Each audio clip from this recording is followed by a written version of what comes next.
안녕하세요. 마태복음 15장 시작합니다. 14장 마지막에 예수님께서 게네사렛 땅에 가셨고 거기서 병자들을 고치시는 장면으로 끝났었는데요. 예수님이 갈릴리 호수 근처에 있는 게네사렛에 계실 그때에 바리새인들과 서기관들이 예루살렘에서부터 약 170km나 되는 거리를 걸어서 예수님께 나아왔다라는 이야기로 15장이 시작됩니다.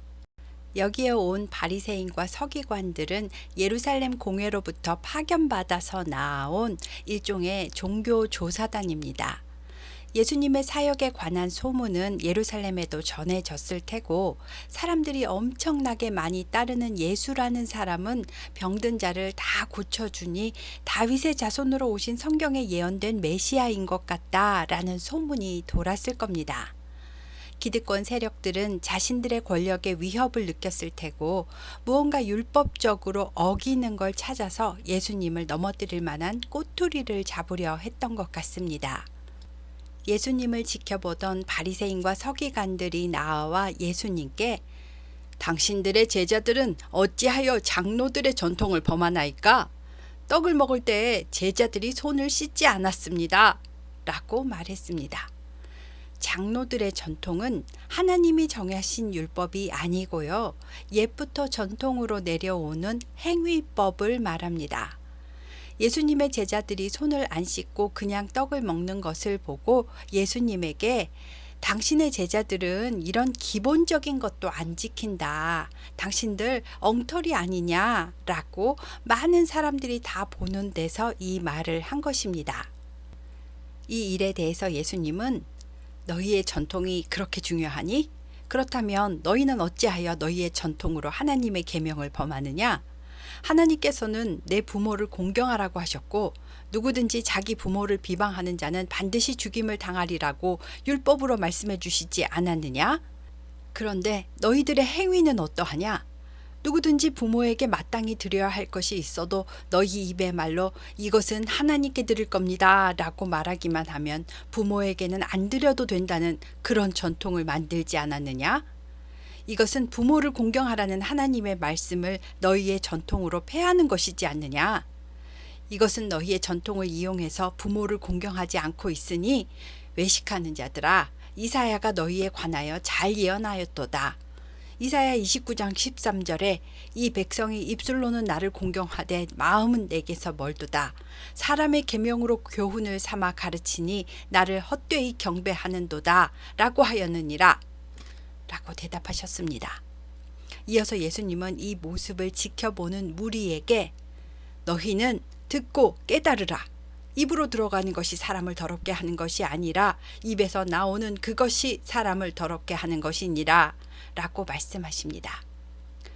제자들이 예수님께 나와 바리새인들이 이 말씀을 듣고 걸림이 된 줄 아시나이까? 라고 묻습니다. 바리새인과 서기관들이 예수님의 말씀을 듣고 불쾌하게 여겨 화가 났습니다. 라고 말하는 것입니다.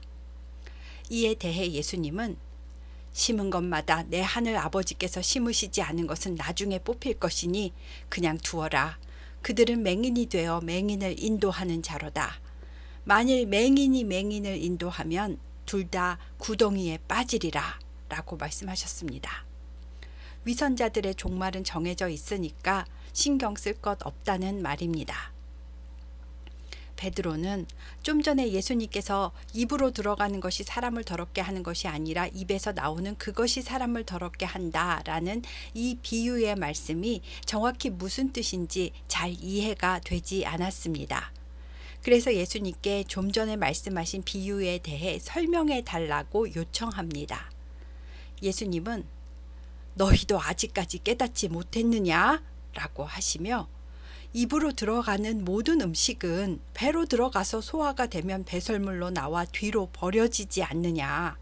그러니 손을 좀 안 씻고 음식을 먹었다고 그 음식이 그 사람 자체를 더럽힐 정도로 영향력이 있는 것은 아니다. 그러나 사람의 입에서 나오는 말은 어떠하냐. 사람의 입에서 나오는 것들은 그 사람의 마음에서 나오나니 그 사람이 더러운 말을 했다면 그 사람 마음속에 더러운 생각과 악을 품고 있었다는 뜻이다. 그러니 이것이야말로 이미 그 사람은 더럽혀졌느니라. 마음에서 나오는 것은 악한 생각과 살인과 간음과 음란과 도둑질과 거짓 증언과 비방이니 이런 것들이 진짜 사람을 더럽게 하는 것이지 씻지 않은 손으로 먹는 것은 사람 자체를 더럽게 하지는 못하는 것이다 라고 설명해 주셨습니다. 내 입에서 악한 말이 나온다면 내 속에 악이 있다는 증거다 라는 것을 꼭 기억해야겠습니다. 예수님은 이제 게네사렛을 떠나 두로와 시돈 지방으로 들어가셨습니다. 이곳은 게네사렛에서 약 50km 정도 떨어져 있는 이방 지역입니다. 그런데 그 주변에 살고 있던 가나안 여자 한 명이 큰 소리로 예수님께 외치는데요. 마가복음 7장 26절에는 이 여자는 헬라인이고 수로보니게 족속이다 라고 설명되어 있습니다. 수로보니게 족속은 옛날 아수르에 살던 페니키아 사람을 일컫는 말이랍니다. 이 여인이 주 다윗의 자손이여 나를 불쌍히 여기소서 내 딸이 흉악하게 귀신 들렸나이다 라고 계속해서 소리를 지릅니다. 사람들에게는 시끄럽게 소란 피우는 말로 들렸겠지만 사실 이 말은 정확하게 주 다윗의 자손이여 라고 예수님을 메시아로 인정하는 믿음의 신앙 고백과 같습니다. 그런데 어쩐 일인지 예수님은 한 말씀도 대답해 주지 않으십니다. 여인은 반복하여 더 큰 소리로 외쳤을 겁니다. 마치 예수님은 다윗의 자손으로 오신 메시아이며 우리를 흉하게 결박에서 풀어줄 자이다 라고 외치는 소리 같습니다. 아마도 그곳에 모여든 이방인들에게 그 복음의 소리를 반복해서 들려주시려는 의도였을지도 모릅니다. 오히려 제자들은 예수님께 와서 저 여자가 계속 소리를 지르니까 빨리 해결하여 보내는 것이 좋겠다고 청합니다. 예수님께서는 나는 이스라엘 집에 잃어버린 양 외에는 다른 데로 보내심을 받지 아니하였노라 라고 하십니다. 사실 예수님께서는 이미 이방인 지역에 들어와 계시면서 이방인에게는 보내심을 받지 않았다고 말씀하시는 겁니다. 여자는 예수께 나와 절을 하면서 도와달라고 간청합니다. 예수님은 자녀의 떡을 취하여 개들에게 던짐이 마땅하지 아니하니라 라고 하셨습니다. 여기서 개들이라는 말은 당시의 유대인들이 이방인들을 일컫는 말로 자주 사용한 표현이었습니다. 그래도 이 여인은 기분 나빠하지 않고 올소이다마는 개들도 제 주인의 상에서 떨어지는 부스러기를 먹나이다 라고 실제 사람이 아니라 짐승인 개일지라도 자기 주인의 상에서 떨어진 부스러기를 얻어먹으며 주인의 돌봄을 받지 않느냐고 하는 겁니다. 얼마나 이성적이고 간절하고 사려 깊은 대답인지 모릅니다. 예수님께서도 여자여 내 믿음이 크도다 내 소원대로 되리라 라고 말씀하셨고 그 즉시 그 여인의 딸이 나았답니다. 아마도 예수님은 이 여인을 통하여 이방인들에게도 복음이 전해지도록 하신 것 같습니다. 예수님은 다시 갈릴리 지역으로 오셔서 갈릴리 호숫가 근처 산에 올라가 앉으셨습니다. 어김없이 사람들이 모여들었고 큰 무리가 다리 저는 사람과 장애인과 맹인과 말 못하는 사람과 기타 여럿을 데리고 와서 예수의 발 앞에 앉힙니다. 예수님은 이들을 다 고쳐주셨고 사람들은 이 기적을 보고 놀라면서 이스라엘의 하나님께 영광을 돌렸답니다. 이때 예수님께서 제자들을 불러 내가 무리를 불쌍히 여기노라. 그들이 나와 함께 있은 지 이미 사흘이나 되었는데 먹을 것이 없도다. 그들이 돌아가다가 길에서 기진할까 염려하여 굶겨보내지 못하겠노라 라고 하십니다. 제자들은 우리가 지금 광야에 있는데 어디 가서 이 많은 무리가 먹을 만큼의 떡을 구할 수 있겠습니까? 라고 하니 너희에게 떡이 몇 개나 있느냐? 라고 물으셨고 떡 7개와 작은 생선 2마리가 있나이다 라고 대답하며 있는 음식을 가져옵니다. 예수님은 무리에게 다 앉으라 명하시고 떡 7개와 그 생선을 가지사 축사하시고 떼어 제자들에게 주십니다. 제자들이 그 떡과 물고기를 무리에게 나눠주었고 오병이어의 기적 때처럼 칠병이어의 기적이 일어났습니다. 그리고 그 많은 사람이 배불리 먹고 남은 조각을 거두었는데 7광주리에 차도록 거두었답니다. 기적의 떡을 먹은 자들은 여자와 어린아이 외에도 4,000명이나 되었고 예수님은 이들을 배불리 먹여 흩어 보내신 다음 배를 타고 마가단 지경으로 가셨다 라고 하며 15장이 끝납니다. 마가단이 어디인지 정확하지는 않지만 막달라 지역으로 추정하고 있습니다. 다음 16장은 바리새인과 사두개인들이 다시 와서 예수님을 시험하는 장면으로 시작하는데요. 예수님에게 하늘로부터 오는 표적을 보여달라고 말합니다. 여기서 말하는 하늘로부터 온 표적이란 뭔가 모세 때처럼 하늘에 불기둥이나 구름기둥 같은 것이 나타난다든지 만나가 내린다든지 하는 모세오경에 기록된 표적 같은 그런 기적을 좀 보여달라고 하는 겁니다. 예수님께서 그동안 그렇게 많은 기적을 보여주셨는데도 또 하늘로부터 내려오는 뭔가 더 센 거를 보여달라고 하는 목적은 예수님을 시험하기 위함입니다. 예수님은 너희가 저녁 하늘이 붉으면 다음날 날씨가 맑을 것을 예측하고 아침에 하늘이 붉고 흐리면 비가 올 것을 예측하지 않느냐? 그런데 너희가 날씨는 분별할 줄 알면서 시대의 표적은 분별할 수 없느냐? 악하고 음란한 세대가 표적을 구하나 요나의 표적밖에는 보여줄 표적이 없느니라 하시고 그들을 떠나가셨답니다. 이 말은 이미 이사야서에 예언된 메시아를 나타내는 표적과 가르침이 주어지고 있음에도 불구하고 너희는 악한 의도를 가지고 또 다른 표적을 계속 구하고 있다. 나는 너희에게 요나의 표적밖에는 보여줄 것이 없다 라고 하신 겁니다. 요나의 표적이란 요나가 물고기 뱃속에서 3일 만에 살아난 것처럼 예수님도 죽었다가 3일 만에 다시 살아나실 것임을 암시적으로 나타내는 말입니다. 또 하나는 니느웨 성이 요나의 심판의 말을 듣고 회개하여 멸망에서 벗어났던 것처럼 예수님의 말씀을 듣고 회개하고 믿으면 구원이 있다라는 것에 대한 암시입니다. 하지만 그 당시에는 예수님이 말씀하신 요나의 표적에 대해 이해할 수 있는 사람이 아무도 없었을 겁니다. 그래서 예수님은 이 말씀을 하시고 그들을 떠나 다른 곳으로 가셨답니다. 다른 곳은 마가단 지방의 건너편이고요. 13절에 보면 그곳은 가이사라 빌립보인 것을 알 수 있습니다.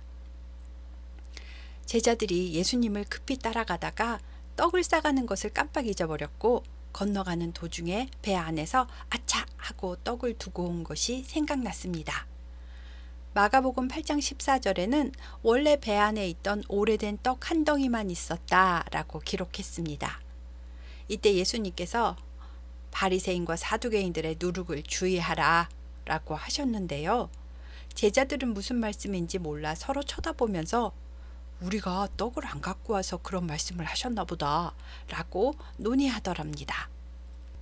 예수께서 보시고 믿음이 작은 자들아 어찌 떡이 없으므로 서로 논의하느냐? 너희가 아직도 깨닫지 못하느냐?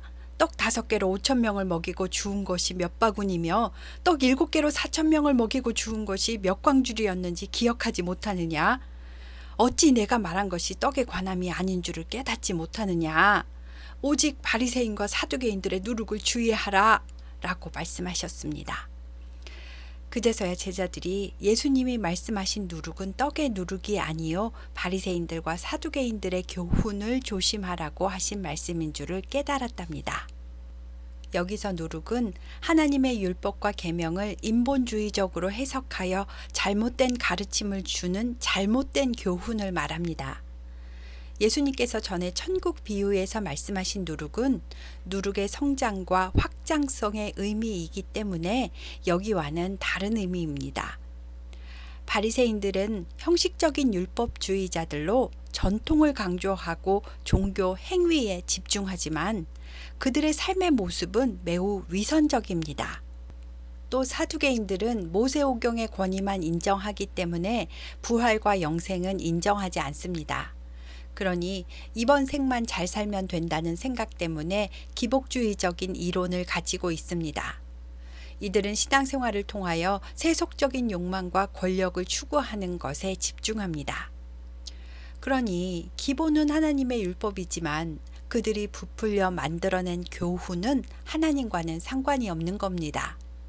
예수님은 이것을 바리새인과 사두개인들의 누룩이라 표현하시며 조심하라고 하십니다. 잘 분별하지 않으면 주변 환경에 휩쓸려서 그냥 따라가게 되기 때문입니다. 예수님과 제자들은 이제 빌립보 가이사라 지방에 도착했습니다. 빌립보 가이사라는 분봉 왕이었던 헤롯 빌립이 로마의 황제 디베료 가이사를 기념하여 이 마을을 확장하고 빌립이 가이사에게 바친다 라는 뜻으로 빌립보 가이사랴라는 이름을 붙였답니다. 이곳 주민들은 대부분 우상 숭배하는 이방인들이었고 이곳에는 이방신인 판신전이 있었습니다. 이렇게 황제를 숭배하고 이방 신전이 보이는 곳에서 예수님은 제자들에게 누가 진짜 왕인지 누가 진짜 신인지 나타내시려고 이곳에 가신 것 같습니다. 예수님이 제자들에게 사람들이 인자를 누구라 하느냐 라고 물으십니다. 제자들이 더러는 침례 요한, 더러는 엘리야, 어떤 이는 예레미야나 선지자 중에 하나라 하나이다 라고 대답합니다. 예수님께서 그러면 사람들 말고 제자들아 너희는 나를 누구라고 생각하느냐? 라고 물으십니다. 이때 시몬 베드로가 주는 그리스도시요 살아계신 하나님의 아들이시니이다 라고 대답합니다. 예수께서 바요나 시몬아 내가 복이 있도다. 이를 너에게 알게 한 이는 혈육이 아니요 하늘에 계신 내 아버지시니라. 또 내가 네게 이르노니 너는 베드로라. 내가 이 반석 위에 내 교회를 세우리니 음부의 권세가 이기지 못하리라. 내가 천국 열쇠를 내게 주리니 내가 땅에서 무엇이든지 매면 하늘에서도 매일 것이요 내가 땅에서 무엇이든지 풀면 하늘에서도 풀리리라 라고 하셨습니다. 바요나 시모나라는 말은 요나의 아들 시모나라는 뜻이고 베드로는 반석이라는 뜻입니다. 내가 이 반석 위에 내 교회를 세우겠다라고 하신 말씀은 주는 그리스도시요 살아계신 하나님의 아들이십니다 라는 믿음의 고백을 기본으로 하여 그 위에 교회를 세우겠다는 말씀입니다. 이 믿음의 고백이 천국 열쇠가 될 거라고 하신 건데요. 다시 말하면 천국 문을 여는 열쇠 자체는 예수님 자신이고요. 주를 그리스도로 믿는 이 믿음의 고백을 하는 자는 예수님과 함께 천국 백성의 자리로 들어갈 수 있는 겁니다. 그리고 제자들이 앞으로 일어날 예수님의 죽으심과 죄사하심과 부활하심에 대하여 사람들에게 전파하고 사람들이 천국 문으로 들어갈 수 있도록 돕는 역할을 하게 될 것입니다. 예수님은 제자들에게 아직은 자기가 그리스도인 것을 아무에게도 알리지 말라고 경고하셨습니다. 덧붙여 이제부터 예루살렘으로 들어갈 건데 거기서 장로들과 대제사장들과 서기관들에게 많은 고난을 받고 죽임을 당하고 제3일에 살아나야 할 것을 말씀해 주십니다. 이 말을 들은 베드로는 예수님을 붙잡고 주여 그리 마옵소서 이 일이 결코 주께 미치지 아니하리이다 라고 항변을 했다는데요. 예수님은 베드로에게 사탄아 내 뒤로 물러가라. 너는 나를 넘어지게 하는 자로다. 내가 하나님의 일을 생각하지 아니하고 도리어 사람의 일을 생각하는도다 라고 하시며 제자들에게도 누구든지 나를 따라오려거든 자기를 부인하고 자기 십자가를 지고 나를 따를 것이니라. 누구든지 자기 목숨을 구하는 자는 잃을 것이요 누구든지 나를 위하여 자기 목숨을 잃는 자는 생명을 얻게 될 것이다. 만일 사람이 온 천하를 얻고도 자기 목숨을 잃는다면 무슨 소용이 있겠느냐. 사람이 무엇을 주고 자기 목숨과 바꾸겠느냐? 인자가 아버지의 영광으로 그 천사들과 함께 오리니 그때 각 사람이 행한 대로 갚으리라. 진실로 너희에게 이르노니 여기 서 있는 사람 중에 죽기 전에 인자가 자기 왕권을 가지고 오는 것을 볼 자도 있느니라 라고 말씀하시며 16장이 끝납니다. 예수님께서 하나님께 받은 사명을 다하시기 위해 예루살렘으로 갈 거라고 하셨고 거기서 많은 박해를 받고 죽임을 당할 거지만 3일 만에 살아날 거라고 말씀하셨을 때 제자들은 예수님이 죽임 당할 거라는 말씀에 꽂혀서 뒤에 말씀하신 부활에 관한 말씀은 들리지도 않았을 겁니다. 예수님이 구원자이시며 살아계신 하나님의 아들이라 고백했던 베드로도 예수님을 붙들고 그러지 말라고 했다가 바로 혼나는 모습을 보면 아직까지는 그 누구도 구원의 원리를 이해하지 못하고 있음을 알 수 있습니다. 한 가지 꼭 기억해야 할 것은 예수님을 따라가려면 자기를 부인하고 자기 십자가를 져야 한다는 말씀입니다. 물론 당시 예수님의 제자들은 대부분 예수의 길을 따르다 말 그대로 순교했지만요. 현재를 사는 우리에게 자기를 부인한다는 말은 내 안에 내 성질과 본성을 누르고 성경대로 생각하고 받아들이고 행동할 수 있는 예수님이 중심이 되는 삶을 사는 것을 의미합니다. 자기 십자가를 진다는 것은 이렇게 믿음의 삶을 살기 위해 감수해야 할 어려움과 불이익과 비난들도 기꺼이 함께 지고 살아가야 한다라는 뜻이라고 생각합니다. 다음 17장은 시간이 6일이 지난 후의 일입니다. 예수님께서 베드로와 야고보와 그 형제 요한을 데리시고 따로 높은 산에 올라가셨다는데요. 여기서 높은 산은 가이사라 빌립보에서 북쪽으로 약 20km 떨어진 그 지역에서 가장 높은 헤르몬 산을 말합니다. 누가복음 9장 28절에는 기도하려고 산에 오르셨다라는 추가 설명이 있습니다. 그런데 산 위에서 기도하시는 예수님의 용모가 제자들 앞에서 변형되셨다는데요. 예수님의 얼굴이 해같이 빛나며 예수님의 몸의 광채가 의복을 뚫고 나와서 옷이 빛과 같이 희어졌답니다. 그리고 그때 모세와 엘리야가 예수와 더불어 말하는 것이 베드로와 야고보와 그 형제 요한의 눈에 보입니다. 누가복음 9장 31절에는 장차 예루살렘에서 예수님이 별세하실 것에 대하여 말씀을 나누셨다고 설명되어 있습니다. 베드로가 예수님께 주여 우리가 여기 있는 것이 좋사오니 만일 주께서 원하시면 제가 여기서 초막 셋을 짓되 하나는 주님을 위하여 하나는 모세를 위하여 하나는 엘리야를 위하여 만들겠습니다 라고 했습니다. 자기가 여기서 예수님하고 율법 대표 모세와 선지자 대표 엘리야를 수종 들겠다고 말하는 것입니다. 누가복음 9장에는 베드로가 자기가 하는 말을 자기도 알지 못하더라 라고 설명되어 있습니다. 그런데 이때 호련히 빛난 구름이 제자들을 덮어 에워싸고 구름 속에서 소리가 나는데 이는 내 사랑하는 아들이요 내 기뻐하는 자니 너희는 그의 말을 들으라 라는 소리가 들렸습니다. 제자들이 하나님의 목소리를 직접 들은 것입니다. 제자들이 듣고 심히 두려워서 엎드려 꼼짝도 못하고 있자 예수께서 다가와 손을 대시며 일어나라 두려워하지 말아라 하십니다. 제자들이 눈을 들어보니 예수님만 혼자 계시더랍니다. 예수님께서 산에서 내려오실 때에 내가 죽은 자 가운데서 다시 살아나기 전에는 오늘 본 것을 아무에게도 말하지 말아라 라고 하셨습니다. 제자들이 예수님, 그러면 어찌하여 서기관들은 엘리야가 먼저 와야 할 거라고 하는 겁니까? 라고 묻습니다. 예수님이 엘리야가 벌써 왔었지만 사람들이 알지 못하고 임의로 대우하였도다. 인자도 이와 같이 그들에게 고난을 받으리라 라고 대답하셨습니다. 그래서 제자들은 먼저 온 엘리야가 세례 요한이었음을 깨달았답니다. 이제 산에서 내려오니 무리가 또 모여듭니다. 어떤 한 사람이 예수께 와서 꿇어 엎드려 말하기를, 주여, 내 아들을 불쌍히 여기소서. 그가 간질로 심히 고생하여 자주 불에도 넘어지며 물에도 넘어집니다.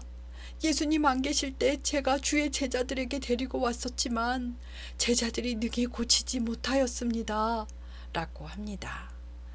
예수님께서 믿음이 없고 패역한 세대여, 내가 얼마나 너희와 함께 있으며 얼마나 너희에게 참으리요. 아이를 이리로 데려오라 하시고 귀신을 꾸짖으시니 아이에게서 귀신이 나가고 아이가 나았습니다. 간질은 귀신 들린 병이다 라고 생각하시면 안 됩니다. 이 경우에는 귀신이 아이를 간질로 아프게 했다는 말입니다. 이때 제자들이 조용히 예수께 나와서, 예수님, 저희도 해봤는데요. 저희는 어찌하여 귀신을 쫓아내지 못한 것입니까? 라고 묻습니다. 예수님께서, 너희 믿음이 작은 까닭이니라. 진실로 너희에게 이르노니 만일 너희에게 믿음이 겨자씨 한 알만큼만 있어도 이 산을 명하여 여기서 저기로 옮겨지라 하면 옮겨질 것이요, 또 너희가 못할 것이 없으리라. 라고 대답하셨습니다. 마가복음 9장 29절에는 기도 외에 다른 것으로는 이런 종류가 나갈 수 없느니라 라고 대답하신 것으로 되어 있습니다. 종합해보면 믿음은 하나님께 기도하여 아뢰고 하나님의 뜻을 구하며 하나님을 신뢰하는 것입니다.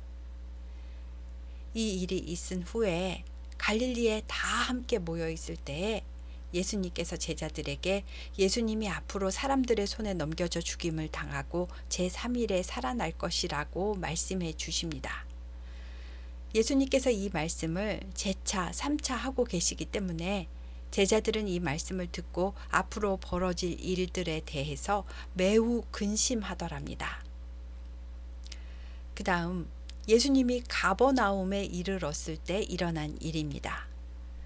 반세계를 받는 자들이 베드로에게 나와서 너희 선생님은 반세계를 내지 아니하느냐? 라고 묻습니다. 여기서 반세겔은 예루살렘 성전의 유지 보수를 위해서 20살 이상의 유대인들이 의무적으로 납부하는 성전세를 말합니다. 베드로는 그 세금 징수원에게 예수님도 세금을 내신다고 말하고 집에 들어갔는데요. 예수님께서 다 아시고 먼저 베드로에게 말씀하십니다. 시몬아, 너의 생각은 어떠하니? 세상 임금들이 누구에게 관세와 국세를 받니? 임금이 자기 아들에게 세금을 받니? 아니면 타인들에게 받니? 라고 물으십니다. 타인들에게 받지요. 그래?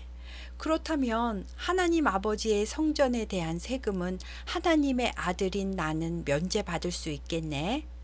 하지만 세금 징수원은 내가 하나님 아들인 것을 모르니까 그들이 실족하지 않게 하기 위하여 세금을 내도록 하자. 베드로야, 네가 바다에 가서 낚시를 던져 가장 먼저 잡은 물고기의 입을 열면 돈 1세겔이 있을 거야. 그걸 가져다가 나와 너를 위하여 1세겔을 그 징수원에게 주도록 하여라 하셨답니다. 당시에 레위인과 제사장과 선지자들은 성전세를 면제받았었지만 예수님은 한 사람도 실족하게 하지 않기 위하여 베드로에게 성전세를 내도록 하셨고, 예수님이 선지자나 제사장만 못해서 성전세를 내는 것이 아니라 예수님이 바다와 물고기도 주관하시고 세상 만물을 주관하시는 하나님의 아들이심을 나타내기 위하여 물고기 입속에 들어있는 1세겔을 베드로가 발견하여 납부하도록 하셔서 그 이야기가 전해지고 나중에라도 시비거리가 되지 못하도록 하신 것이다 라고 생각됩니다. 여기까지가 17장까지 이야기입니다. 감사합니다.